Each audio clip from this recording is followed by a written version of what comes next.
আল্লাহ পাক বলছেন আল্লাযী জাআলা লাকুমুল আরদা ফিরাশাও ওয়াস সামাআ বিনাআ ওয়া আনজালা মিনাস সামাই মাআন ফাআখরাজা বিহি মিনাস সামারাতি রিজকান লাকুম فلا تجعلوا لله أندادا وأنتم تعلمون পড়ে আল্লাহু আকবার। আল্লাহ পাক বলছেন তিনি তো এমন সত্তা যিনি তোমাদের জন্য এই জমিনকে বিছানা স্বরূপ বানিয়েছেন, বসবাসের উপযোগী করে, চাষাবাদের উপযোগী করে তৈরি করেছেন।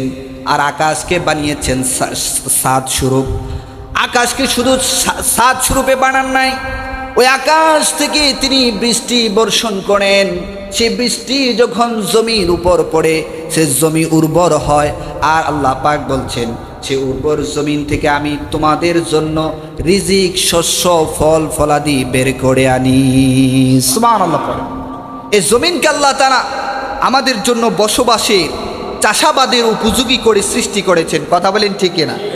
এই জমিন যদি বসবাসের উপযোগী না হতো, চাষাবাদের উপযোগী না হতো, আমরা কি বসবাস করতে পারতাম?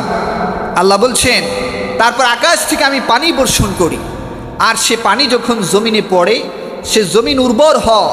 আর সেই উর্বর জমিন থেকে আমি তোমাদের জন্য শস্য, ফল ফলাদি বের করে আনি। আর এভাবেই করে আল্লাহ তাআলা আমাদের জন্য রিজিকের ব্যবস্থা করেন। সুবহানাল্লাহ পড়বেন না?